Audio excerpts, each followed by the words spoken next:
Yo no me veo con un rosario. Yo no me veo rezando un rosario. Yo no me veo detrás de una procesión. No, definitivamente no. Yo no me veo... Sí, creo que más que todas esas cosas, aunque yo he estado conversando, he estado viendo sus videos y hay muchas cosas que han ido aclarando. Por ejemplo, tengo una lucha aquí con relación al tema de la transustanciación, ¿sí? Eso es algo que tengo aquí que como que no termino de... Impresionante testimonio de esta familia. La hija que era protestante se convierte y lleva a la mamá y al papá.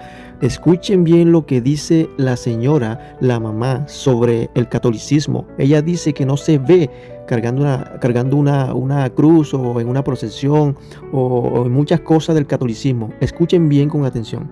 Yo no me veo con un rosario. Yo no me veo rezando un rosario. Yo no me veo detrás de una procesión. No, definitivamente no. Yo no me veo...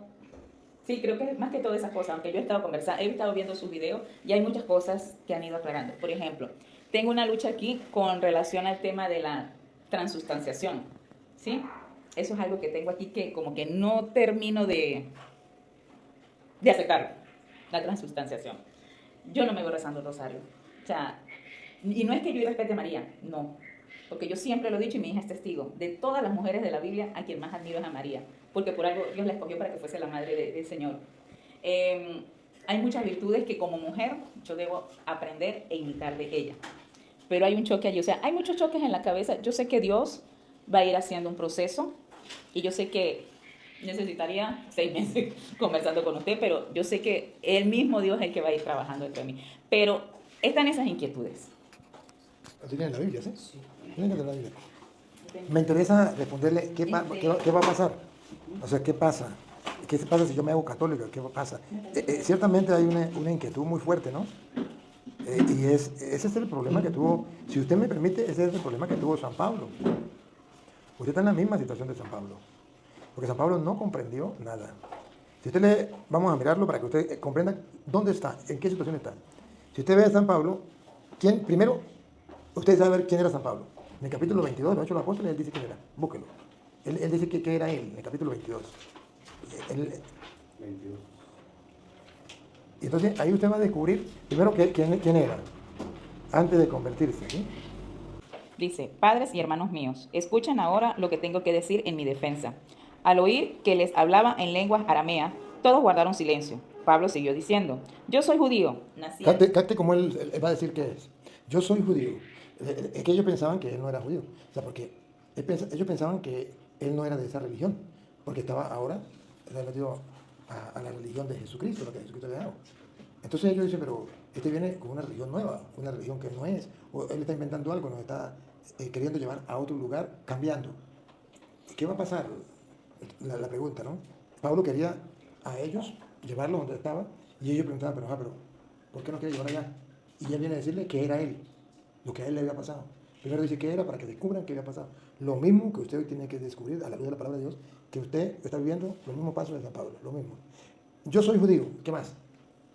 Yo soy judío, nací en Tarso de Cilicia, pero me criaron en esta ciudad, donde Gamaliel me instruyó con total apego a la ley de nuestros antepasados. Entonces San Pablo dice que Gamaliel era el mejor maestro para los judíos y era fariseo, porque dice en cuanto a la ley, ¿sí? Y los fariseos eran los encargados de la ley. Entonces San Pablo no era una persona no creyente. Si usted entiende, los más aferrados a la religión eran los fariseos. Por eso Pablo ya en los Filipenses capítulo 3, versículo 4, él va a decir, si quiere lo lee en Filipenses 3, 4, él viene a decir, explicar, aquí dice que fue creado los pies de Gamaliel. O sea, él no es ningún ignorante en cuanto a Dios, no es ningún ignorante de la Sagrada Escritura. Él conocía la Sagrada Escritura que existía hasta ese tiempo, que era el Antiguo Testamento. Y él las conocía bien. Él era fariseo, él era creyente, él era un hombre bueno, no era un hombre malo. Léalo, Filipenses 3, 4. Aunque también yo tengo de qué confiar en la carne, si alguno piensa que tiene de qué confiar en la carne, yo más. Fui circuncidado al 8º día, y soy del linaje de Israel, de la tribu de Benjamín. Soy hebreo de hebreos, y en cuanto a la ley, fariseo. En cuanto al celo, perseguidor de la iglesia. En cuanto a la justicia, que se basa en la ley, irreprensible. Intachable, irreprensible. ¿Era un hombre? No era malo. Pero observe que San Pablo pertenecía a una religión. Creía en Dios. Era intachable. Era fariseo. celo mejor que cualquiera de nosotros. Un celo por defender a Dios y por defender las cosas de Dios. Ahora usted va a entender qué le pasó a San Pablo. Siendo eso, usted y yo podríamos decir, ¿por qué San Pablo se mete a la iglesia de Cristo? Si ninguna religión salva. Si lo importante es la relación con Dios. Dios no es una religión, Dios es una relación. Entonces, si Dios es una relación, ¿cuál era la relación que tenía Pablo con Dios? La mejor, intachable. En cuanto a fariseo, lo máximo. No había nadie mejor que él en su religión. Entonces, ¿qué pasaba? Y si usted, en otra parte, en Gálatas capítulo 1, versículo 13, yo le estoy mostrándolo para que usted se dé cuenta de quién estamos hablando. De una persona que tiene una relación con Dios perfecta, mejor que la suya y la mía. Gálatas 1.13. Lo puede leer desde el 10. ¿Qué dice el 10? ¿Qué dice el 10? ¿Busco acaso el favor de la gente? No, el 13. El 13. Porque ya han oído ustedes hablar de cuál era mi conducta antes, en el judaísmo, cuando perseguía y asolaba sobremanera a la iglesia de Dios. En el judaísmo yo aventajaba en mi nación a muchos de mis contemporáneos y era mucho más celoso de las tradiciones de mi padre. Pero Dios me apartó desde el vientre de mi madre. Ahí está. Entonces, observe lo que él dice, ¿no? La relación que él tenía con Dios era una relación desde niño, porque fue circuncidado el octavo día. Esa relación del pueblo judío con Dios. De ahí se cae la mentira de los protestantes, que a Dios no le importa la religión, sino una relación. Eso es mentira. Yo se lo escuché hace rato a usted, pero eso no es bíblico, eso no es verdad, nadie me lo puede comprobar con la Biblia, pero yo le puedo comprobar que eso es mentira. Pablo tenía una bella relación, por eso estoy leyendo los textos, la relación que Pablo tiene con Dios, mejor que usted, mejor que yo, dice, en mi nación, yo era el mejor. Criado los pies de Gamaliel, el mejor maestro de aquel tiempo. En cuanto a la ley, perfecto, no tenía ningún problema. Entonces, si esa era la relación de Pablo con Dios, ¿por qué tenía que convertirse? ¿Por qué no le dijo a Dios, bueno, Pablo, mire, usted siga ahí, siga con su relación conmigo aquí en esto, y así usted es salvo, y con eso le enseño al mundo que siga su ejemplo, que yo no soy ninguna religión, que yo no inventé ninguna religión, que es la relación lo que lo salva, ya listo, ahí usted puede ser salvo. Entonces usted y yo vamos a descubrir que Pablo tiene un problema. En el Hechos de los Apóstoles, capítulo 8, versículo 1 en adelante, nos encontramos a ese Pablo persiguiendo a la iglesia, ya lo dijo en cuanto al celo, perseguidor de la iglesia. Y él lo va a decir en varias cosas. Lo dijo en Gálatas 1.13, lo dice en Filipenses 3, lo dice en 1 Corintios 15.8. Perseguidor de la iglesia, perseguidor de la iglesia, perseguidor. Ese era el pecado de Pablo, perseguidor de la iglesia. Y cuando en Hechos, antes de la conversión, en el capítulo 8, versículo 1, en adelante. Saulo estuvo de acuerdo con la muerte de Esteban, y ese día se desató una gran persecución contra la iglesia que estaba en Jerusalén. Entonces, ahí comenzó la persecución contra la iglesia. ¿Y por qué era la persecución? Por celo. ¿Por qué era el celo? Porque ellos querían hacer las cosas rectas según Dios. Entonces, esto no lo podía permitir, porque ellos tenían muchísima fe, porque ellos leían las Sagradas Escrituras conocidas hasta entonces. ¿Y cuál es la conversión de Pablo? Entonces, en el capítulo 9, versículo 3, cuando Pablo va camino a Damasco, ¿qué pasa en el versículo 3? Pero sucedió que de pronto en el camino, ya cerca de Damasco, lo rodeó un poderoso haz de luz que venía del cielo, y que lo hizo rodar por tierra, mientras oía una voz que le decía, Saulo, Saulo, ¿por qué me persigues? Ahí. ¿Pablo perseguía a Jesús o a la iglesia?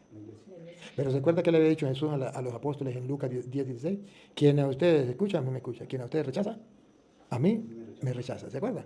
De Lucas 10:16. Yo estaré con ustedes todos los días hasta el fin del mundo.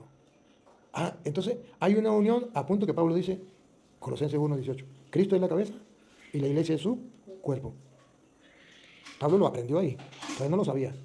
Cuando él persigue a la iglesia, versículo 8, persigue a la iglesia. Jesús le dice, ¿por qué me persigue? Pablo no persigue a Jesús, persigue a la iglesia. Pero Jesús le dice, yo soy Jesús a que tú persigues. Y es cuando Pablo dice, Dios mío santo, perseguir a la iglesia es perseguir a Cristo. Entonces Pablo dice, ¿y cómo se lo explico yo al mundo? Fácil. Cristo es la cabeza, la iglesia es su cuerpo. Si persigo la iglesia, persigo a Cristo. Cuando un evangélico dice, Cristo no es religión, ninguna iglesia salva, eso no es importante. Es para quitar la importancia de lo que es la iglesia, que es el cuerpo de Cristo, donde se une el ser humano con la divinidad. Cristo dejó la iglesia para unir la divinidad con lo humano. ¿Qué es lo humano? El cuerpo, la iglesia. ¿Qué es lo divino? La cabeza, que es Cristo. Y hay una unión. Y para nosotros poder divinizarnos, tenemos que meternos a la iglesia, que es el cuerpo de Cristo. Entonces nos divinizamos. ¿Por qué nos divinizamos? Porque Cristo va a ser cabeza de esa iglesia. Y ese es un misterio, que al punto que usted, si usted lo tiene ahí para que ya no lo pierda, usted lo puede leer ahí en Efesios capítulo 5, versículo 31.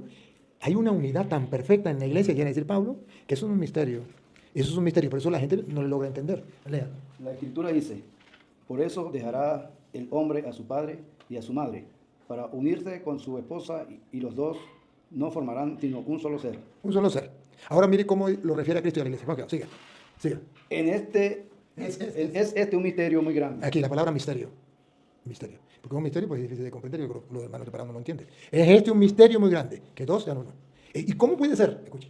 Pues lo refiero a Cristo y a la iglesia. Es un misterio muy grande. Que los dos sean uno. Es un misterio.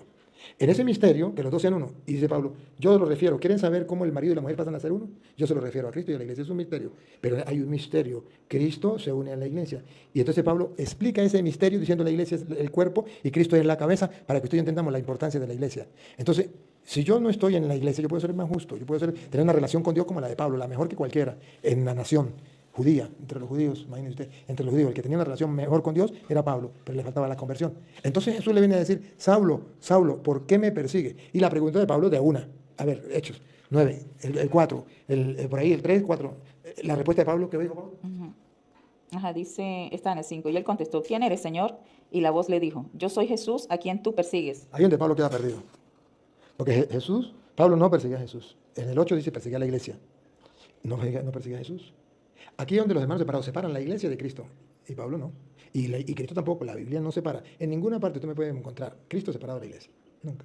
Siempre va a ser Cristo unido a la iglesia. Y ahorita toda la carta que habla de la iglesia es Efesios. Y desde el 1 hasta el 5 habla de la iglesia unida a Cristo. Y todo lo une a Cristo y la iglesia, que es la carta eclesial, la de Efesios. También Colosenses, también Corintios, también Timoteo, pero la eclesial, la que más habla de la iglesia, es de Efesios. Y no se puede encontrar a un Cristo separado de la iglesia. Y no se puede encontrar una iglesia separada de Cristo. Eso no se puede.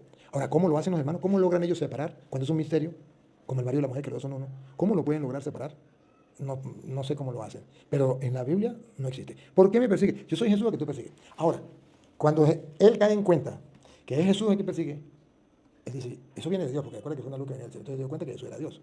Porque él no creía que Jesús era Dios, él era judío. Los judíos no creían sino solamente que el Padre era Dios, el Hijo no. Por eso lo mataron, porque creían que Jesús no era Dios. Entonces, ahora, cuando él comprende que Jesús es Dios y está unido a la iglesia, él dice, bueno, Señor, ahora dime qué es lo que yo tengo que hacer.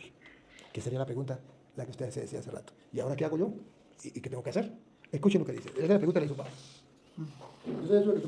Dice, ¿a quién tú persigues? Dura cosa te es dar de cosas contra el aguijón. ¿Es duro usted enfrentarse a Cristo? ¿Es duro usted tener que llevarle la contraria a Cristo? Usted no va a poder.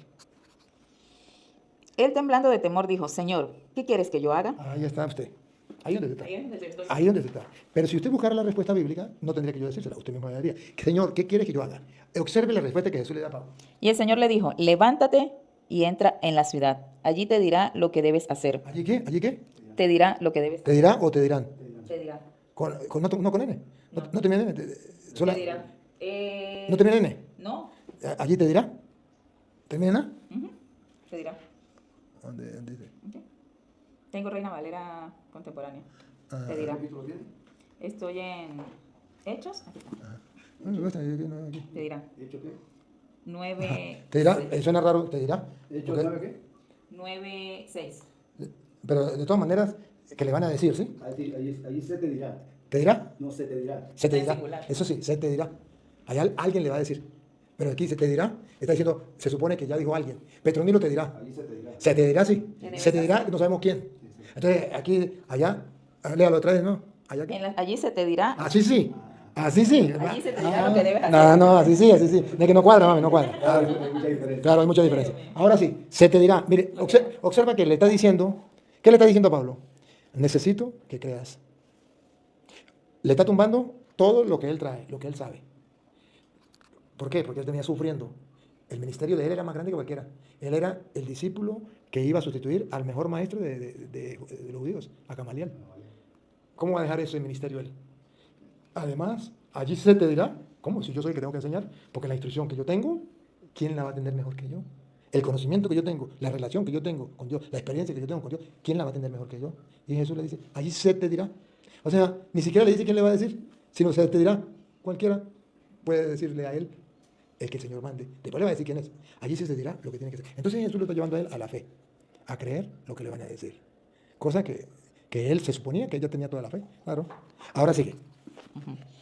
Lo que debes hacer. Los acompañantes de Saulo se quedaron atónitos, porque oían la voz, pero no veían a nadie. Los que le han acompañado a ustedes no van a entender eso. La gente ya en la fría jamás lo entenderá. No lo van a entender, es que es imposible que lo entiendan, porque lo que le está pasando es a usted. Los acompañantes de Saulo no entendían nada, no miraban nada, no entendían nada. Mamita. Eso es usted. Los demás van a decir, te van a criticar, te van a insultar, te van a malponer, van a... Bueno, porque es que ellos no lo entenderán. Sí. Ujú. Saulo se levantó y cuando abrió los ojos ya no podía ver. Así- Ay. ¿Qué significa ya no podía ver? Y usted va a ver, ese ya no podía ver, significa que todo el conocimiento que él tenía, cuando Jesús le dijo, allá se te dirá, lo que él tenía atrás tenía que dejarlo atrás. Ya no veía él, la claridad con que él tenía, yo estoy seguro de esto, seguro de esto, seguro de esto, quedó perdido, no ve nada. Eso es lo que está diciendo, porque le derrumbó todo. Y allá se te dirá, entonces quedó ciego. ¿Para dónde agarro? ¿Qué hago? Estoy perdido. Es donde está usted. Siga. Ajá, ok. Saulo se levantó y cuando abrió los ojos ya no podía ver. Así que de la mano lo llevaron a Damasco. Daniel, entra en juego Daniel. Lo llevaron a Damasco. Alguien le agarró la mano. Si usted ve, va siguiendo los mismos pasos. Oye, si no tiene la Biblia, sería un invento mío. Sigue. Y allí estuvo 3 días sin poder ver y tampoco comió ni bebió nada. Estaba, pero frustrado, ¿no? Ajá. En Damasco había un discípulo llamado Ananías. Qué casualidad, ¿no? Que en Damasco había un discípulo, ¿no? Lo llevó a ese lugar. Y en ese lugar había un discípulo. Qué casualidad, ¿no? Que usted venga a este lugar y en este lugar esté yo, ¿no? Pero trajo Daniel, ¿no? Algo, vea usted cómo se adapta a la palabra de Dios. Siga. Que había tenido una visión en la que el Señor lo llamaba por su nombre. Ananías había respondido, aquí me tienes, Señor. El Señor le dijo, levántate y ve a la calle llamada derecha. Cuando veníamos por el camino, Mariel, mirando cuál sería la calle, por dónde es, te levántate. Vamos por aquí, teníamos que preguntar por dónde era porque no sabíamos dónde era.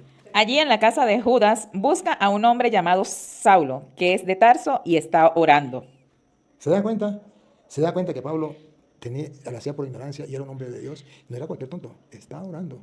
Estaba pasando por todo momento, pero orando. Había sinceridad en él. Saulo ha tenido una visión en la que vio que un varón llamado Ananías entraba y le imponía las manos. Aquí, ¿qué fue lo que usted le dijo a Daniel? ¿Será que venga el toro ese y que hable y lo pone? No sé. Yo dije, ¿tendrá que Dios ponerme al mismísimo toro al frente mío para poder hablar con él? Entonces, Aquí estamos. pero se da cuenta que todo coincide. Es como si fuera solamente lo que tiene que la misma situación. Es ¿no? tremendo. Es tremendo. Wow. Porque si usted cree en la palabra, esto tiene que estar revolcándole por dentro. No, solo Dios sabe cómo estoy en este momento. Estoy que me desplomo. Ajá. Levántate, ve a la calle derecha y hay a un hombre llamado Saulo que es de Tarso y está orando. Saulo ha tenido una visión en la que vio que un varón llamado Ananías entraba y le imponía las manos, con lo que hacía recobrar la vista. Ananías Con lo que usted podía volver a ver, ¿verdad? Con lo que Saulo podía recobrar la vista, podía ver. Ananías respondió, pero Señor, he sabido que ese hombre ha tratado muy mal a tus santos en Jerusalén. No le importaba la iglesia, perseguía a la iglesia, no estaba dentro de la iglesia. También sé que los principales sacerdotes le han dado autoridad para aprender a todos los que invocan tu nombre. O sea, el que esté en ese grupito hay que estar en contra. Y el Señor le dijo, ve allá, porque él es para mí un instrumento escogido. Adáctelo a usted. ¿Qué es usted cuando vaya a Maús y que está esperando que Dios obre? Usted será un instrumento escogido por Dios. ¿Qué tiene Dios con usted? No sabemos. Ni usted lo sabe, ni yo tampoco, pero Dios sí. ¿Qué va a pasar? Por eso la interrogante que usted tiene, ¿qué va a pasar? ¿Qué va a pasar? ¿Qué va a pasar? Él va a llevar mi nombre a las naciones, a los reyes y a los hijos de Israel. Yo le voy a mostrar todo lo que tiene que sufrir por causa de mi nombre. Bárbaro. Entonces no se desespere con lo que tiene que sufrir a causa de lo que le viene. Tiene que sufrirlo. Los suyos, los de su grupo, le van a hacer sufrir. Y tiene que saber. Pero el Señor mismo le mostrará que tiene que sufrir por eso. Ananías fue y una vez dentro de la casa le impuso las manos y le dijo, hermano Saulo, el Señor Jesús que te apareció en el camino por donde venías me ha enviado para que recobres la vista y seas lleno del Espíritu Santo. Ese es el encuentro de hoy. Al momento de los ojos de Saulo cayó algo que parecía escamas y éste recibió la vista, luego que se levantó fue bautizado. Observe algo. Le cae algo de los ojos como unas escamas y recobró la vista. O sea, había algo que le impedía ver. Una ceguera. Una ceguera espiritual. Porque el protestantismo mete a la gente en una ceguera tan grande que la persona cree que va bien, como Pablo, pero está ciego. Ahora, cuando se le cae eso, lo que ella decía, tenía la mente cuadrada y de repente se le abrió. Se le cayeron las escamas y ahora vio de nuevo, pero ya ve las cosas distintas. Ya ve de otra manera. Antes veía a la manera fuera de la iglesia de Cristo. Ahora que viene un instrumento de la iglesia de Cristo, ora por él, le pone la mano, él vuelve a ver, pero ya distinto a como antes. Ahora, qué curioso, ¿por qué el Señor lo manda a un discípulo? ¿Por qué no le dice simplemente, Saulo, mire, yo me le rebelé y yo creo que predique la palabra de Dios, vaya, a donde usted quiera, lleve la palabra de Dios. Ya me conociste, ya me le presenté en el camino y ahora no tiene que integrarse al grupo. Porque yo no quiero ninguna religión, yo lo que quiero es relación. Lo más importante es que tú ya tuviste un encuentro conmigo y ya, eso basta. No, lo manda al grupo, lo manda a la iglesia, a la que él mismo perseguía. Y entonces la iglesia lo recibe. La iglesia tenía un poquito como recelo de recibirlo. Lo recibe, le pone las manos, caen las escamas, él comienza a ver. Y entonces ahí él va a recibir la enseñanza. Ponga cuidado. Y es que, abriendo un paréntesis, yo me pongo por un momento en los zapatos de Pablo, no fue fácil. Y usted no pierde nada, Pablo sí perdió mucho. Pablo tenía muchísimo. Lo que más perdió Pablo es que toda su vida él la había dedicado para ser el maestro de Israel. Cuando muriera Gamaliel, él era el que iba a ser el maestro. Y perdió eso. Wow. Y fue bautizado. Y después de comer recobró las fuerzas y durante algunos días se quedó con los discípulos que estaban en Damasco. Aquí está entonces la muestra de lo que Jesús quería. Que se quedara con los discípulos de él. Para que le enseñara. Allá se te dirá lo que tiene que hacer. Lo agarran los discípulos, se queda con ellos y hacen el trabajo que tiene que hacer. Le enseñan a Pablo lo que Pablo tiene que hacer. Y es cuando Pablo entonces comienza a trabajar por la iglesia. Y es cuando Pablo entonces después, cuando recuerda, 1 Corintios capítulo 15, versículo 8, cuando Pablo recuerda lo que él pasó, Pablo le da vergüenza. Y le da vergüenza y dice, oh, Dios mío, ¿no? A donde yo llegué, ¿por qué llegué yo ahí? 15, 8. Y dice que es decepcionante por donde él estaba. Y por último, se me apareció a mí, que soy como un niño nacido fuera de tiempo. A decir verdad, yo soy el más pequeño de los apóstoles, y no soy digno de ser llamado apóstol, porque perseguí a la iglesia de Dios. Si la iglesia no salva, si la iglesia no es importante, si Dios no tiene iglesia, ¿por qué dice que Pablo perseguía a la iglesia de Dios? Esta es la diferencia entre ser católico y ser protestante. El católico vive en la iglesia de Dios, el protestante vive en la iglesia de Martín Lutero, Carlos Parano, José Smith, el fundador de su iglesia. La única iglesia que tiene como fundador a Dios es la iglesia de Dios, la iglesia católica. Las demás, si quiere usted por curiosidad, búsquenlo en la historia. Busque el nombre de su iglesia, quién la fundó. Listo. Para que no hagan mucho, usted agarra el celular, le pregunta a, ¿cómo es que llama la de celular? Siri, ¿quién fundó la iglesia católica? Y luego pregunta, Siri, ¿quién fundó la iglesia luterana? Siri, ¿quién fundó los testigos de Jehová? Siri, ¿quién fundó los pentecostales? Siri, ¿quién fundó los evangélicos? Siri, ¿quién fundó a los adventistas? Siri, ¿quién fundó los mormones? Ahí se los dice de una vez. Invento no, búscalo donde usted quiera. La única iglesia fundada por Dios, es la que dice Pablo, perseguía a la iglesia de Dios. Oye, esa no puede ser la protestante, porque ya Pablo, en el tiempo de Pablo, ya existía esa iglesia. ¿Cómo dice que es la suya, si la suya no existía en ese tiempo? Si la suya tiene 100 años, 200 años. La más grande, la más bien, la Martín Lutero, que tiene 500 años. Y ya en tiempo de Pablo, ya existía esa iglesia, no me puede decir que no existía. Entonces, si no existía, ¿cómo la perseguía Pablo? Entonces, esa iglesia no puede ser que usted hoy funde una iglesia y diga esta es la iglesia de Cristo, pero si Pablo la perseguía ya en aquel tiempo, ¿cómo va a decir que la iglesia que usted fundó ahorita es la de Cristo? Entonces, es un lavado de cerebro que el protestante le hace a la gente para poder mantenerlo ahí en la mentira, en el engaño. Pero si usted busca con sinceridad, usted se da cuenta que, oye, aquí está la iglesia de Cristo, ya Pablo la perseguía. Y Pablo dice, yo soy como un aborto, indigno llamarme apóstol, el último, por haber perseguido a la iglesia de Dios. Y por eso Pablo dice que él es pecador. Primera de Timoteo, capítulo 1, versículo 15. Pablo dice que él cometió un pecado. Y dice, bueno, Jesús vino por los pecadores. El primer pecador soy yo. Pero va a decir por qué. Primera de Timoteo, capítulo 1, versículo 15. Pablo dice que Jesús vino a salvar a los pecadores. El primer pecador es él. ¿Pero por qué? Esta palabra es fiel y digna de ser recibida por todos. O sea, no podemos dudarlo. Digna de ser recibido por todos. Por usted, por mí, por los que nos escuchan. Cristo Jesús vino al mundo para salvar a los pecadores, A los pecadores. Observen que Pablo tenía un pecado. de los cuales yo soy el primero. Pablo es el primero. ¿Pero por qué? ¿Cuál sería el pecado? Pues arriba lo dice. Lea el versículo, ¿qué dice el 10? ¿Qué dice el 10? El 10 dice, para los fornicarios. No, el 12. El 12. Doy gracias a Cristo Jesús nuestro Señor, que me fortaleció porque me consideró fiel al ponerme en el ministerio. El ministerio.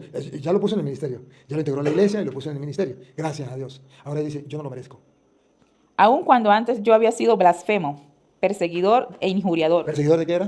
De la iglesia. E injuriador, injuriaba a la iglesia. Y por eso era pecador. Pero Cristo me salvó de ese pecado. Entonces, los protestantes no ven que eso es un pecado. Ahora, usted se salió de la iglesia y se metió a cristiana evangélica. ¿Y eso no es pecado? No, eso no es pecado. Pues yo me metí a cristiana evangélica. ¿Seguro? Oye, es bonito, suena bonito. Cristiana evangélica suena, pero bellísimo. Pero es un pecado.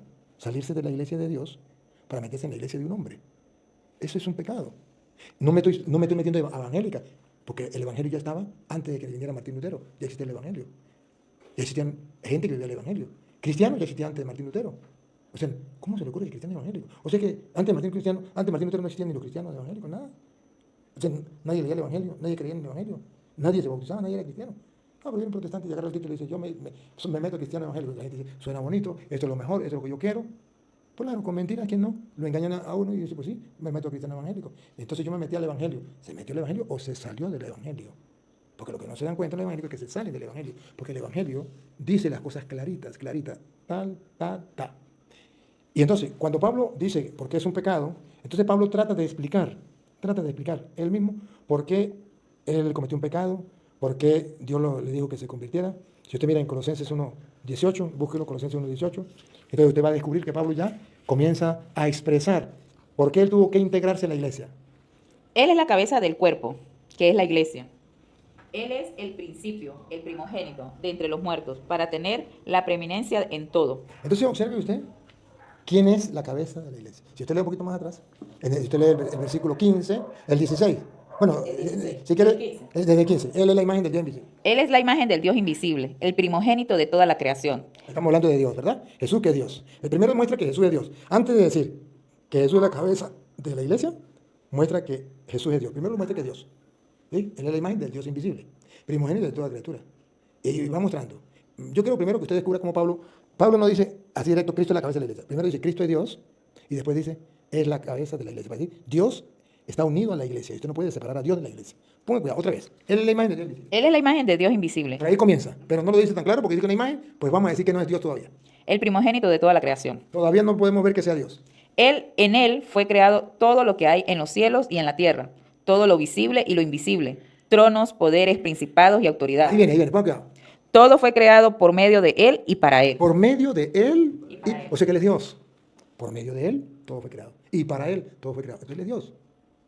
Y ese que es Dios, se acerca a nosotros a través de la iglesia. Ponga cuidado. Él existía antes de todas las cosas Es Dios. y por él se mantiene todo en orden. Es Dios. Él es la cabeza del cuerpo, que es la iglesia. Ahí está. ¿Cómo separa usted a Dios de la iglesia? O cómo usted dice, sí, Dios sí, pero la iglesia no. ¿Cómo? Si aquí primero Pablo pone a Dios y después dice que Él es la cabeza de la iglesia para decir, quítele usted la cabeza a su esposo. O que su esposo le quite la cabeza a usted y dice, bueno, me quedo con la cabeza y el cuerpo lo tiro a un lado. No lo está matando. Por eso Pablo no concibe la gloria de Dios fuera de la iglesia. Por eso usted verá que en Efesios capítulo 3, versículo 21, Pablo dice que a Dios, el que le quiera dar la gloria, se lo da en la iglesia y en Cristo Jesús. No puede separar a Cristo de la iglesia. Porque Él es Dios, Él es Dios y no puede separarlo usted. Es un misterio. ¿A dónde sigo? Efesios 3, 21. 3:21. A él se ha dada la gloria en la iglesia en Cristo Jesús, ¿Hasta cuándo? por todas las generaciones, por los siglos de los siglos. Amén. Ahí no dice que es una relación. A Dios se le da la gloria en una relación personal cada uno. Dice, no. A Dios se le da la gloria, no una relación personal. A Dios se le da la gloria en la iglesia. Entonces, ¿de dónde sacan los protestantes que es una relación personal? Para engañar a los tontos. Pero eso no existe en la Biblia. Y eso se repite como si fuera palabra de Dios. ¿Cómo lo repiten si no es palabra de Dios? ¿Y por qué esto que es palabra de Dios? Porque esto no lo repiten. A Dios se le da la gloria en la iglesia y en Cristo Jesús, porque no puede separarse la cabeza del cuerpo. Y qué curioso que aquí nombre primero la iglesia. Otra vez, a Él la gloria. A él se ha dada la gloria en la iglesia. ¿Por qué Él pone primero la iglesia? Para demostrar que nosotros tenemos que integrarnos a la iglesia. Y luego, ¿por qué pone a Cristo? Porque al integrarnos a la iglesia, nos integramos a Cristo. ¿Por qué? ¿A Él la gloria? Otra vez. En la iglesia en Cristo Jesús. No. A él se ha dado la gloria en la iglesia en Cristo Jesús. ¿Y en Cristo Jesús? ¿Y en Cristo Jesús o no? En Cristo Jesús. ¿Y en Cristo o no tiene? Él. Ajá. A Él, A él ¿En la iglesia? se ha dado la Ajá. gloria en la iglesia en Cristo Jesús. en Cristo Jesús. O sea, según el querer de Cristo Jesús. Ese fue el pensar de Cristo Jesús. Así lo estableció Cristo Jesús. Es unirse a Cristo Jesús. Yo le doy la gloria a Dios en la iglesia. Según el querer de Cristo Jesús. Según el querer de los protestantes, yo le puedo dar la gloria a Dios donde yo quiera. Listo, la iglesia no me importa, no me interesa. Pero ¿por qué no? ¿Qué Biblia leen? ¿Dónde lo encuentran? ¿Cómo me lo demuestran? No pueden demostrármelo. Lo pueden decir, y una mentira repetida 100 veces, alguien lo cree.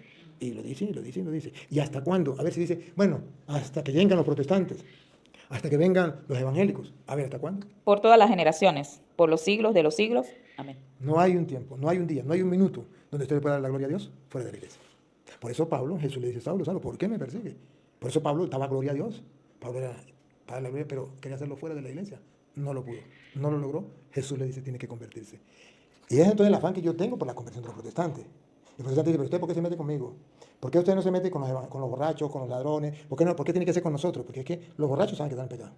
Los ladrones saben que están en pecado. Los homosexuales saben que están en pecado. Pero los evangélicos no saben que están en pecado. Ellos no saben que eso es un pecado. Y nadie se lo dice. Entonces ahí es donde está el problema. Y eso es lo que yo quiero que usted mire. Usted estaba en un pecado, que se llama, el pecado suyo es el pecado de apostasía. Entonces, estar en una iglesia que no fundó Jesucristo, Dios mío santo, ¿cuál es la diferencia? La diferencia es gigantesca. Yo estoy en la iglesia católica, en la iglesia de Dios mismo, fundada por Dios mismo, y la fundó por un propósito. Mire, hermana, si Dios no hubiese querido una iglesia, jamás hubiese fundado una iglesia. Y si no fuera necesario la iglesia, ¿para qué la fundó Dios? Ahora, si Dios fundó una iglesia, por algo, es por algo.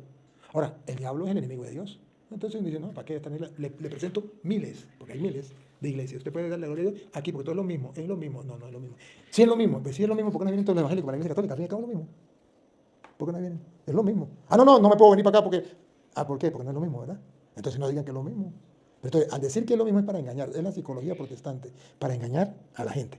Ahora, ya miramos que es importantísimo lo de la iglesia, y si usted quiere, por ejemplo, si usted quiere leer Hechos de los Apóstoles, capítulo 2, versículo 47, y con esto le respondo la otra pregunta, Hechos 2, 47, usted verá que según la Biblia Reina Valera, según la Biblia Reina Valera, Dios une a la iglesia lo que Él quiere salvar. Ese fue el texto. 2:47. Mientras alababan a Dios y brindaban ayuda a todo el pueblo, y cada día el Señor añadía a la iglesia a los que habían de ser salvos. ¿No le parece que deberíamos sacar eso de la Biblia? Yo siempre he preguntado, le preguntaba al Señor, ¿cómo es eso? Añadías a los que habían de ser salvos. ¿Acaso toda la humanidad entonces no está llamada a ser salva? Si nos dicen, añadía a la iglesia a los que habían de ser salvos. Porque ¿Y el resto? No está diciendo simplemente el resto. A usted le está interpretando por el otro lado, porque hay dos interpretaciones. La primera es, ¿y el resto? Y aquí lo que está diciendo es la importancia de la iglesia. Yo quiero alcanzar la salvación, yo tengo que integrarme a la iglesia. No quiere decir que Dios no quiere la salvación de los demás. No quiere decir que la persona que ya toma conciencia de que quiere la salvación, entonces se integra a la iglesia. ¿Por qué? Porque el querer de Dios, está escrito en 1 Timoteo capítulo 2, versículo 4. Dios quiere que todos los hombres se salven y lleguen al conocimiento de la verdad. No es que Dios quiera que un grupito sí, un grupito no, sino que Él, así que Él quiere, por ejemplo, Él quiere que todos vivamos aquí, bueno, en la tierra, nos dio la oportunidad de vivir aquí en la tierra, pero también nos dio la oportunidad de vivir en la iglesia. ¿Por qué no? Pero usted puede decir, yo ya no quiero vivir más aquí, yo me meto un tiro. Bueno, ya es problema suyo. Pero el querer de Dios es que usted viviera aquí. Si mete un tiro con un veneno, se corta la vena, bueno, ya es problema suyo. Pero el querer de Dios es que usted esté en la iglesia. Y ese es el trabajo de la iglesia, y por eso mandó a los apóstoles para predicar el evangelio por el mundo entero. El que cree y se bautiza se salvará, el que no será condenado. Entonces, el trabajo de la iglesia es salvar almas, porque Dios no viene obligando a nadie, viene dando una opción, la opción. Y es muy distinto cuando una persona rechaza la iglesia o cuando una persona no conoce la iglesia. Eso es distinto, porque el que más se le da, más se le exige, dice el mismo Señor. Y Pablo dice, bueno, el que conoció del Señor, el que conoció la ley del Señor va a ser juzgado con ley. Y el que no conoció la ley, pues va a ser juzgado sin ley. Pero no va a ser igual para todos. Porque no es lo mismo que usted conozca la iglesia y que usted diga, yo conozco la iglesia, sé que Dios fundó una iglesia, sé que la iglesia tiene que tener 2000 años porque Cristo vino hace 2000 años. Y si Él la fundó, tiene que tener la edad de Cristo, desde que Cristo vino. No puede ser que haya una iglesia que Cristo fundó y que tenga 20 años. No puede ser que haya una iglesia que Cristo fundó y tenga 500 años. No puede ser. En la matemática no cabe, en la lógica no cabe. Si la fundó Cristo, tiene que tener, pues desde que Cristo vino, porque si no, ¿cómo la fundó? ¿O fue mentira que la fundó? Entonces, es ver de que Él quiere que todos los hombres se salven. Y por eso dejó la iglesia. Al integrarse a la iglesia, la gente se va salvando. Es una motivación para decirte a ti, para decirme a mí, yo tengo que estar en la una y única iglesia que fundó Cristo y me quiero salvar. Porque ya Él es Dios y sabía que muchos venían a proponerle la salvación fuera de la iglesia. No necesitan estar en la iglesia para salvarse. Porque la iglesia no salva. Lo que lo salva uno es la relación con Dios. Eso no es. Y si usted un día encuentra la cita, me la da porque yo no la he leído, le he pedido a los evangélicos y nunca me la han dado. Eso no existe. Lo que lo salva a uno es el estar dentro de la iglesia, se une a la iglesia, lo que van salvando. La iglesia es el cuerpo de Cristo, Cristo es Dios, Él es la cabeza, Él salva. Por eso dice, Efesios 5:23 lo explica bonito. Dice, Él es el salvador de la iglesia. Él es la cabeza. Si quiere, léalo, para que usted vea la relación que pone Pablo, para que usted se dé cuenta por qué. Efesios capítulo 5, versículo 23 en adelante. Cómo presenta la relación de la iglesia con Cristo y cómo Cristo viene a salvar precisamente a la iglesia y cómo la salva. 5:23. Porque el esposo es cabeza de la mujer, así como Cristo es cabeza de la iglesia. Ahí está claro. la cual es su cuerpo La iglesia es su cuerpo. y Él es su Salvador. ¿De quién? De la iglesia. De la iglesia. Entonces, si la iglesia no es importante para la salvación, ¿por qué dice eso? Que Él es salvador de la iglesia. Ah, con razón, Él iba integrando a la iglesia los que iban a ser salvos, porque es salvador de la iglesia. Ella es su cuerpo. Y al estar unido a la cabeza, de una vez Él es Dios, Él diviniza, purifica, santifica la iglesia. Y ahí lo va a explicar. Así como la iglesia honra a Cristo, así también las casadas deben honrar a sus esposos en todo. Esposos, amen a sus esposas, así como Cristo amó a la iglesia y se entregó a sí mismo por ella, para santificarla. Él la purificó en el lavamiento del agua por la palabra. Entonces observe cómo la Biblia dice que Jesucristo va salvando a la iglesia porque es pecadora. Necesita lavarla, necesita purificarla. Ah, y a la iglesia Él la purifica y todo a través de la palabra que le va mostrando. A través de la palabra le va mostrando lo que quiere, lo que Él enseñó, lo que Él dijo. Así nos va purificando, así nos va limpiando. Pero si nosotros no nos dejamos guiar por la palabra y le creemos a cualquiera que venga y nos diga cualquier tontería, no nos está purificando, no nos está salvando, más bien nos está haciendo daño. Por eso nos aferramos a lo que diga la palabra y sin importar lo que digan los demás. Y usted ve los videos, voy al mundo entero, hoy te voy a traer a Estados Unidos, a lo mejor usted pendiente de los videos. Y le digo a los protestantes, a ver, muéstrame con la palabra de Dios lo que ustedes enseñan. Compruébemelo con la Biblia. ¿Qué ha pasado? ¿Por qué no lo han hecho? Tengo 25 años diciéndoles, dándoles la oportunidad, dándoles el micrófono, poniéndoles en YouTube para que el mundo entero lo descubra. ¿Por qué no? Ah, no, dicen, pero cuando le dicen, a ver, compruébemelo con la Biblia, no, que sacan excusas. ¿Por qué? Pero lo que yo digo, ahí está. Bueno, ahora sí vamos a la otra preguntita que usted me diga, porque no tenemos mucho tiempo para eso. Hablemos un poquito de lo que usted dice de la transustanciación. A usted le cuesta creer mucho que el pan se convierta en el cuerpo y la sangre de Cristo, que esa es la transustanciación. Agarre la Biblia. Yo creo que usted me explique Juan, capítulo... Transustanciación significa que antes era una sustancia, ahora pasa a ser otra, por el poder de Dios. Increíble, ¿verdad? Juan, capítulo 2, versículo... Vamos a leer el versículo 5.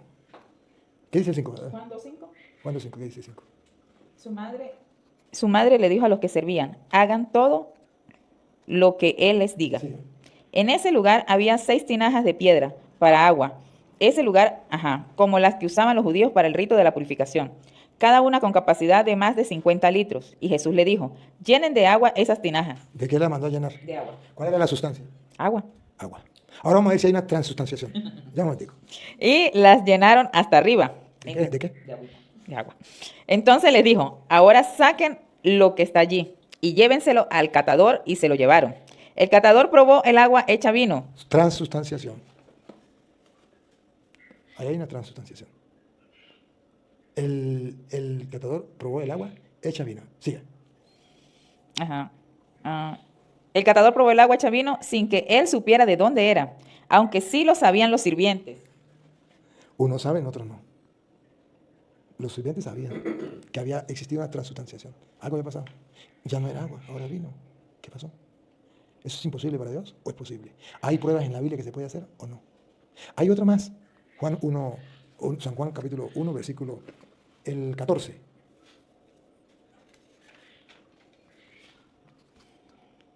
Y la palabra se hizo carne. Ya va un momentico. Otra vez. Y la palabra se hizo carne. No me corra. Otra vez. ¿Cómo? Y la palabra. La palabra. Ahora explíqueme. ¿Qué es la palabra? ¿Cuál es la sustancia de la palabra? ¿Qué sustancia tiene la palabra? Dime.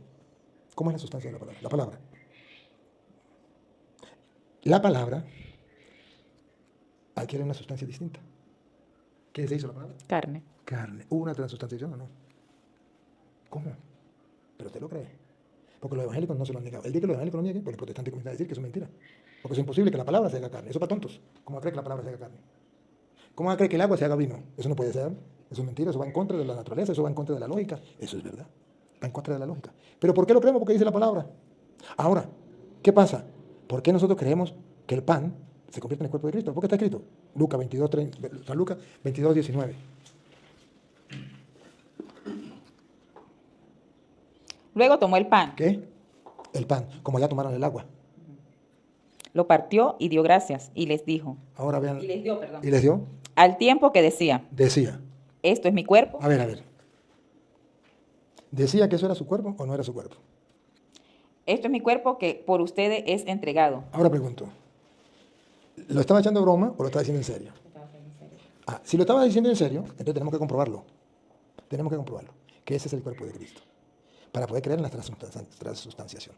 Primera de Corintios, capítulo 11, versículo 20, Vamos a leer. Mis queridos hermanos, ¿qué tal le ha parecido este gran video hasta el momento? Este gran testimonio de esta familia delante del sacerdote Luis Toro. Dejen su comentario, ¿le está gustando o no? No se olviden de compartir, porque compartir es evangelizar, es una forma de hacer llegar el mensaje a otra persona. Sigamos viendo el video. Desde el 26, no, 27. Para que ustedes se den cuenta que debe haber hay algo allí que tenemos que creerlo, lo dice la palabra. ¿Qué vamos a hacer? Primera de Corintios. 1 Corintios 11, 27. Así que cualquiera que coma este pan Este pan, no el pan de la panadería, no el pan que usted haga, es el de Jesús. Pan, la sustancia es pan. coma este pan o beba esta copa del Señor El vino del Señor, no cualquiera, la del Señor. de manera indigna, será culpado del cuerpo y de la sangre del Señor. ¿Por qué peca contra el cuerpo y la sangre del Señor? ¿Por qué no peca contra el pan? Algo pasó ahí. Porque si es puro pan y es vino, entonces peca contra el pan y el vino. Porque el pan es un alimento que Dios nos da, el vino es una bebida que Dios nos da, y faltarle respeto es faltarle respeto a la comida, y con la comida no se juega. Entonces peca contra el pan y peca contra el vino, peca contra la comida. Pero aquí no dice eso. Dice, peca contra el pan, peca contra el cuerpo y la sangre de Cristo. Y luego sigue. Por tanto, cada uno de ustedes debe examinarse a sí mismo antes de comer el pan. Hay que examinar a la luz de la conciencia espiritualmente. A la luz de la conciencia. Examinar a sí mismo. ¿Antes de qué? Antes de comer el pan Antes de comer el pan. La sustancia, pan. y de beber de la copa. Y de beber de la copa, el vino. ¿Por qué? Porque el que come y bebe de manera indigna y sin discernir el cuerpo del Señor, Ahí mire la transustanciación. Sin discernir, discernir significa descubrir el cuerpo del Señor. Entonces ahí hay una transustanciación. El pan pasa a ser el cuerpo del Señor. Y si yo como sin discernir el cuerpo del Señor, ¿qué pasa? come y bebe para su propio castigo. Entonces hay una transustanciación. Eso no lo inventó la iglesia, eso está escrito. O sea, como dice que el agua se convirtió en vino, como la palabra se convirtió en carne. Mire, la palabra se hizo carne. Es más difícil que la palabra se haga carne a que el pan se haga carne. ¿O no?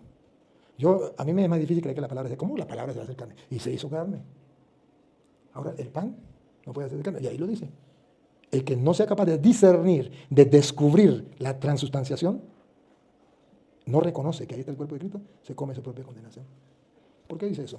¿Para engañarnos? ¿Para mentirnos? ¿O será verdad?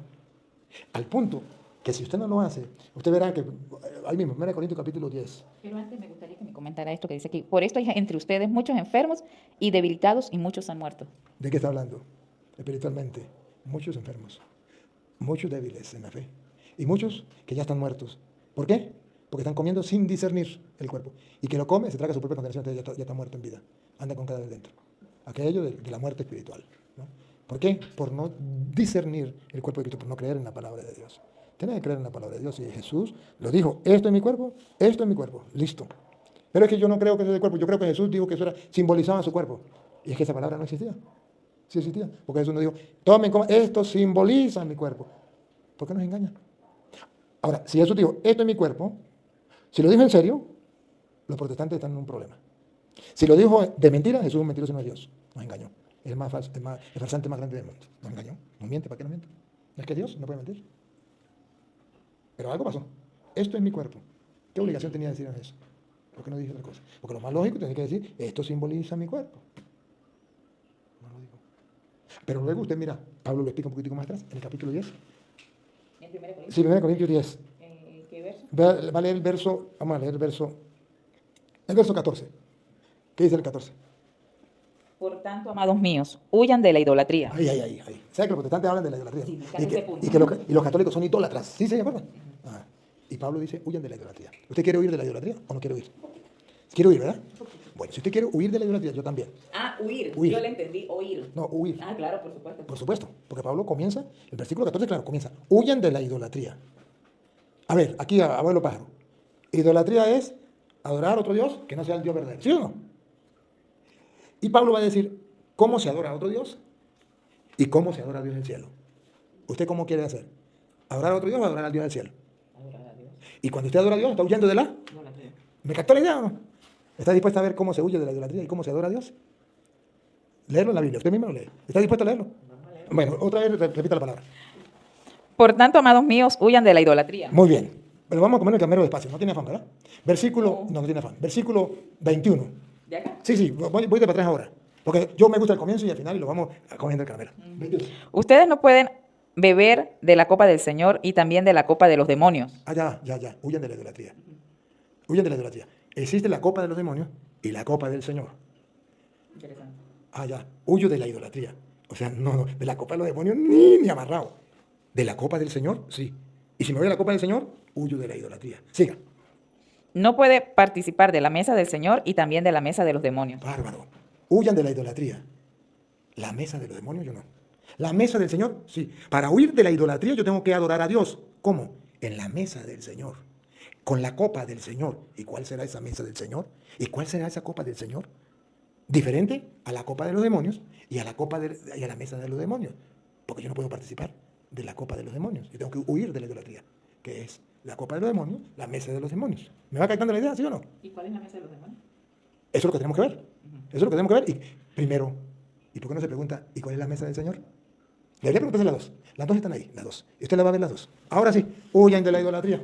Va otra vez el 14. El 14. Por tanto, amados míos, huyan de la idolatría. Les hablo como a personas sensatas. Gente pensante, ¿no? Gente pensante y creyente, sensata, coherentes con lo que dicen creer. Soy cristiano evangélico y le creo a Cristo. Gente sensata. Dale. Juzguen ustedes mismos lo que digo. Yo no tengo ningún problema con eso. No, pero yo lo único que quiero que usted descubra Sí, claro. que lo que la iglesia enseña no es invento de la iglesia. Que por algo le enseña solamente que a usted nadie se lo diga. Eso es lo que yo quiero que usted descubra. Más nada. Y ya creerlo o no creerlo ya es cuestión suya. Pero que alguien se lo explique como a Pablo. Esto, ya. Ya es la decisión de creer, depende de cada uno. ¿Sí? Y la acción del Espíritu Santo, que usted me imagino que ha orado, le ha pedido al Espíritu Santo, y el Espíritu Santo escucha a la persona. Huyan de la idolatría, hablo a gente inteligente, gente sensata, juzguen ustedes mismos lo que les voy a decir. ¿Cómo huir de la idolatría? Es lo que él va a decir. Y eso es lo que usted tiene que juzgar y analizar. La copa de bendición por la cual damos gracias, ¿no es la comunión de la sangre de Cristo? Esa es la copa del Señor. Distinta a la de los demonios, ahorita voy a decirle a los demonios. Esa es la copa del Señor. La copa de bendición que bendecimos no es comunión con la sangre de Cristo, transustanciación. La copa de bendición que vino no es comunión con la sangre. Oye, otra sustancia. En la copa hay otra sustancia, la sangre, que a usted le cuesta creer. Pero esa es la copa del Señor. Para que usted huya de la idolatría, que es la otra, la de los demonios. Ahora siga. ¿Y el pan que partimos no es la comunión del cuerpo de Cristo? El pan, transustanciación. El pan que partimos no es comunión con el cuerpo de Cristo. Es la mesa del Señor, lo dejó el Señor. La mesa del Señor significa, la dejó el Señor para darle el culto de adoración a Dios. No hay otro culto en el Nuevo Testamento, no hay otro culto. Esa es la copa del Señor, esa es la mesa del Señor, no hay otro culto. Y por el medio del cual somos salvos. Si quieren no lo pierda aquí y búsquelo. Hebreos capítulo 4, capítulo 10, no me pierda esta, capítulo 10, versículo... Hebreos capítulo 10, versículo 10. Por esa voluntad. Por esa voluntad, analice que es la voluntad de Dios, no la suya ni la mía. Es la voluntad de Dios, y si quiere léalo despacio. Por esa voluntad somos santificados. Somos santificados. A ver, ¿de qué manera vamos a ser santos?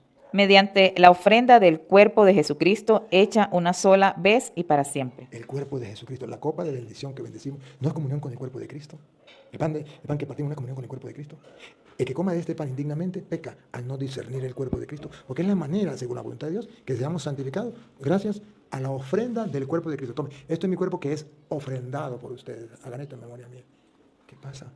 Si eso lo da Jesús para tu santificación, para tu salvación, para mi salvación, ¿por qué lo niego? ¿Por qué lo rechazo? No, porque el pastor me dijo que eso era difícil, la transustanciación. Entonces, ¿cómo fue el agua en vino? ¿Cómo la palabra se hizo carne? ¿Cómo es la cosa? Porque una cosa sí, porque otra cosa no. Me quedo perdido. Entonces volvemos aquí. Ya sabemos, la voluntad de Dios que seamos santificados por el cuerpo de Cristo, hecho una vez y para siempre. O sea que no va a cambiar hasta que lleguen los evangélicos. Entonces cuando lleguen los evangélicos va a decir que el culto se hace de otra manera. No, es para siempre. Una vez se hizo y para siempre. No es que lo va a cambiar otra persona porque no le parece, porque no está de acuerdo en la misa, porque la misa le parece aburrida, entonces voy al culto de otra manera. No, es para siempre. Ahora aquí, huyan de la idolatría. ¿No saben que la comunión, la copa de bendición que bendecimos es comunión con la sangre de Cristo y el pan que partimos es comunión con el cuerpo de Cristo? Esa es la mesa del Señor. Que usted y yo participamos en esa mesa para darle el culto a Dios y huir de la idolatría. Es decir, para no adorar otra cosa, sino así se adora a Dios. Ahí está Dios, porque es huir de la idolatría. Es adorar. Idolatría es adorar a otro Dios. Y huir de la idolatría es adorar al Dios verdadero, que está en el pan. Ahora, mire la de los demonios. Hay un solo pan, No, todavía no, todavía no. Está hablando todavía del pan de Dios. hay un solo pan del cual todos participamos. ¿Los evangélicos también? Por eso, aunque somos muchos, conformamos un solo cuerpo. ¿Cuál es el cuerpo? La iglesia. Y formamos un solo cuerpo, se llama comunión, pero llama la comunión. ¿Por qué la iglesia inventó eso? No, es que está inventado ahí. Es la comunión. Tomamos un solo cuerpo. Primera comunión, tomamos un solo cuerpo. Ahora escuchen la de los demonios. Fíjense, en el pueblo de Israel, los que comen de los animales que se ofrendan son partícipes del altar. ¿Qué quiero decir con esto? Que el ídolo o los animales que se ofrendan, Huyan de la idolatría, ¿no? Huyan de la idolatría. que el ídolo o los animales que se ofrendan a los ídolos son algo. Lo que quiero decir es que los animales que ofrecen los no judíos, se ofrecen a los demonios y no a Dios. Entonces observe que hay un sacrificio a los dioses falsos. Culto, idolatría. Y hay un sacrificio de la mesa del Señor, el pan del Señor, el vino del Señor, que se le da culto a Dios. Y usted tiene que elegir en cuál participar. Pero pone dos. La Eucaristía, uno. El sacrificio de Cristo. Esto es mi cuerpo, que será entregado por Esta es mi sangre, sangre de la nueva alianza, sacrificio. El culto. Usted nunca va a encontrar en la Biblia, en el Antiguo Testamento, el culto dado a Dios que no sea con sacrificio. Usted no puede encontrar. Usted ve que los evangélicos dicen, vamos para el culto. Pero, ¿y saben cómo era el culto? ¿Y quién ofrecía el culto? El culto con sacrificio. No podía existir un culto. Cuando salió de Egipto, ¿por qué le decía, deje que el pueblo salga a darle culto a Dios? Sí, vaya, pero sin animales. ¿Y cómo le vamos a dar culto a Dios si no llevamos animales? ¿Qué le vamos a ofrecer en el culto? ¿Qué sacrificio le vamos a dar? Tenemos que darle con los animales, si no, ¿cómo le damos culto a Dios? El culto se da con sacrificio. Y en el Nuevo Testamento, por eso Jesucristo instaura el nuevo culto. Cuando ofrece, ya no, que el mismo Pablo, el autor de los Hebreos, va a decir, ya no animales, sino es el cuerpo de Cristo. Me ha dado un cuerpo para el sacrificio. Y listo. Entonces, hay un nuevo culto. Entonces, aquí habla el de la idolatría. Repítalo de nuevo. Repítalo de nuevo. Ajá. ¿Qué quiere decir esto? ¿Que el ídolo o los animales que se ofrendan a los ídolos son algo? Lo que quiero decir es que los animales que ofrecen los no judíos se ofrecen a los demonios y no a Dios. Y no quiero que ustedes tengan algo que ver con los demonios. Ustedes no pueden beber de la copa del Señor y también de la copa de los ¿Te demonios. das cuenta que el sacrificio va con sangre? Por eso Jesucristo derramó su sangre. Y por eso es mi sangre, esta es mi sangre. Porque es el culto para adorar a Dios. No hay otra manera. Y por eso dice, porque esta es la voluntad de Dios, que seamos santificados por la ofrenda del cuerpo de Jesucristo, hecha una vez y para siempre. Los otros cultos es para los demonios. Y usted se va con otros cultos, que hacen lo que sea, pero no es el que Jesucristo dejó. ¿Por qué? ¿Por qué? Es duro. Que si usted lo viera, por ejemplo, en Hebreos capítulo 10, versículo, esto lo puede leer desde el versículo 8, para que usted vea la comparación, cómo era en el Antiguo Testamento, y luego cómo Él instauró en el Nuevo Testamento algo. Hebreos 10. De 8. A decir primero, no quieres ni te agradan sacrificios ni ofrendas, ni holocaustos ni expiaciones por el pecado, cosas que se ofrecen según la ley. Y luego añadir, aquí estoy para hacer tu voluntad. Quita lo primero para establecer lo último. Quita lo primero, anuló lo primero, estableció, tiene que hacerse. Lo segundo, siga. Por esa voluntad somos santificados, mediante la ofrenda del cuerpo de Jesucristo, hecha una sola vez y para siempre. Lo estableció. Quitó lo primero y estableció lo segundo. Y así se le daba el culto. Y así era que se ofrecía el culto. Si quieres te lea un poquitico 8.1 a ver cómo, ¿qué digo? 10.1.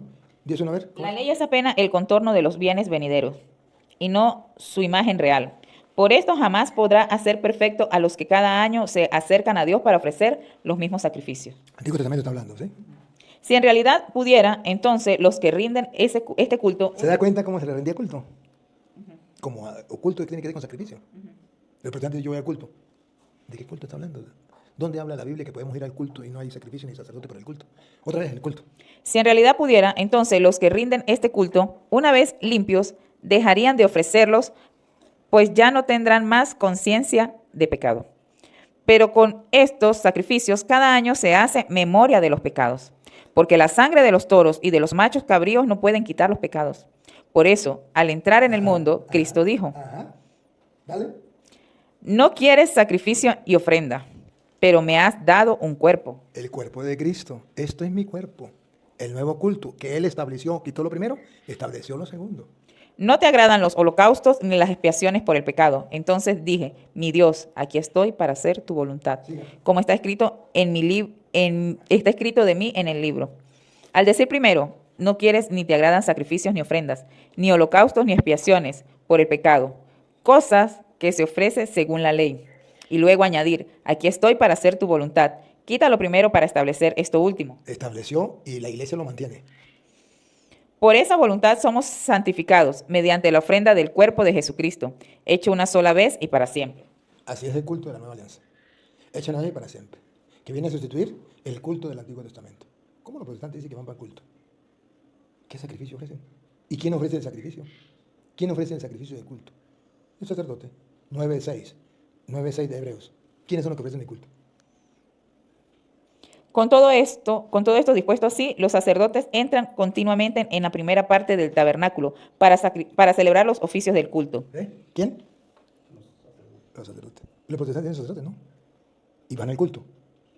¿De qué culto estarán hablando? Yo no entiendo. ¿Leen la Biblia? ¿Dónde aparece en la Biblia eso? ¿Y por qué si aquí dice que Jesús estableció un nuevo culto y dijo, hagan esto en memoria mía?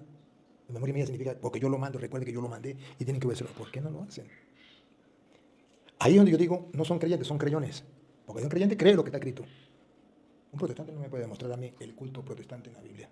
Eso no me lo puede mostrar. Ningún protestante me puede mostrar a mí que ellos van al culto de esa manera.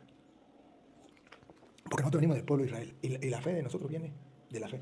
Creo que es Romano, ojalá fuera Romano 5:9. Vean a ver si es Romano 5:9. Creo que es Romano 5:9. 5:9. De ellos vienen, de los judíos recibimos. ¿Qué dice 5:9 ahí? Lea. Con mucha más razón ahora nos salvará del castigo. Sí, por su sangre hemos sido hechos justos y santos. Entonces 9:5, a ver, al revés. O 5:5. 5:5, no, 5:5 no es. La No, cual, no. 5:5. 9:5. ¿Ah? 9:5, a ver. 9:5. Ahí está cerquita. Tiene que estar 9:5, 5:9, 5:5. Tuyos son los grandes. Léalo usted. 9:5. Para que usted vea de dónde viene el culto. De ellos son los patriarcas, De los judíos. y de ellos, desde el punto de vista humano, vino Cristo, De los judíos. el cual es Dios sobre todas las cosas. Bendito sea por siempre. Amén. Ahora bien, no estoy diciendo que la palabra de Dios haya fallado. Entonces, un poquito más atrás. No 9, un poquito más atrás. Habla del culto. Creo que es 9:5, 9:4. Déjame ver. Voy a empezar de 3. Porque desearía ser yo mismo maldecido y separado de Cristo por amor a mis hermanos, por los de mi propia raza, que son israelitas. De ellos son la adopción, la gloria, el pacto, la promulgación de la ley, el culto y las promesas. De ellos es del culto. Nosotros tomamos el culto de los judíos. Venimos del culto. O sea que en un culto debe haber un sacrificio. Por eso Jesús dijo, esta es mi sangre, sangre de la nueva alianza. Y por eso Jesús es el sumo sacerdote que entró con la sangre, porque es un sacrificio. Si no, no hay culto. Por eso nosotros decimos en la misa, este es el... No, ¿cómo es? ¿Cómo es? Que dice, oren hermanos, para que este sacrificio mío y de ustedes sea agradable a Dios Padre Todopoderoso. El Señor reciba de tus manos este sacrificio, como alabanza y gloria de su nombre, para nuestro bien y el de toda su santa iglesia. Es el sacrificio, porque no puede haber culto. No puede haber... Sacrificio. ¿Ah? No puede haber culto sin sacrificio. ¿No puede haber? O dígame usted, ¿en qué parte de la Biblia dice que el pueblo judío dio culto sin sacrificio? Y hizo cultos con sacrificio, pero que no hubiera un sacerdote. Es imposible. Porque el culto se lo da a Dios, es la ofrenda de... ¿Qué ofrendo a Dios? Siempre la ofrenda. Pero Cristo es sumo y eterno sacerdote. Porque es el que da el sacrificio. Y por eso dicen, aquellos entraban con la sangre de macho cabrío. Él con su propia sangre. Y por eso Pablo dice, en 1 Corintios 11, 26, dice, cada vez que comemos de este pan y bebemos de este cáliz, anunciamos la muerte del Señor hasta que Él venga. Lo dice en 1 Corintios capítulo 11, versículo 26. Entonces, hay un culto donde hay sacrificio, y por eso es el cuerpo de Cristo, por eso es la sangre de Cristo. Por eso Jesucristo lo dice en Juan capítulo 6, versículo 55. Si no comen la carne y no beben la sangre, sacrificio, del Hijo del Hombre, Juan 6, 55. Si no comen la carne del Hijo del Hombre y no beben su sangre, no tienen vida en ustedes. Porque mi carne es verdadera comida y mi sangre es verdadera bebida. Si quieres leer los del 53. Jesús les dijo, de cierto les digo. ¿Qué significa de cierto, de cierto? ¿Que es verdad o mentira? Es una verdad, una Que certeza. aquí no hay simbolismo ni nada, es una certeza. 50. De cierto les digo, si no comen la carne del Hijo del Hombre Sacrificio, y beben su sangre, sacrificio. no tienen vida en ustedes. Siga. El que come mi carne y bebe mi sangre Sacrificio del Cordero. tiene vida eterna, y yo lo resucitaré en el día final. ¿Es mentira o es verdad? Dale. ¿Es mentira o verdad? Es verdad. Porque mi carne es verdadera comida ¿Qué significa verdadera? ¿Es real? y mi sangre es verdadera bebida. Es verdadera bebida. Entonces, es el cuerpo de Cristo. Es un sacrificio, es su cuerpo, mi cuerpo, que se entrega por ustedes, sacrificio. Esta es mi sangre, sangre de la nueva alianza. Una alianza, hubo un sacrificio, mató un cordero, se derramó la sangre, sacrificio, ese es el culto. Este es, el que come mi cuerpo y mi sangre tendrá vida eterna. ¿Y hay que comerlo? Sí, hay que comerlo. ¿Está Cristo en el pan? Sí, está en el pan. Sigue leyendo el 56. El que come mi carne y bebe mi sangre permanece en mí y yo en él. Comunión, Él en mí y yo en Él. 57. Así como el Padre viviente me envió y yo vivo por el Padre, así también el que come, No, el que come no. el que me come, Ese sí. Observe que no es casualidad. Observe que no es casualidad. Es que el diablo no quiere que usted descubra que Jesús está ahí. Es que es difícil creerlo. No es fácil.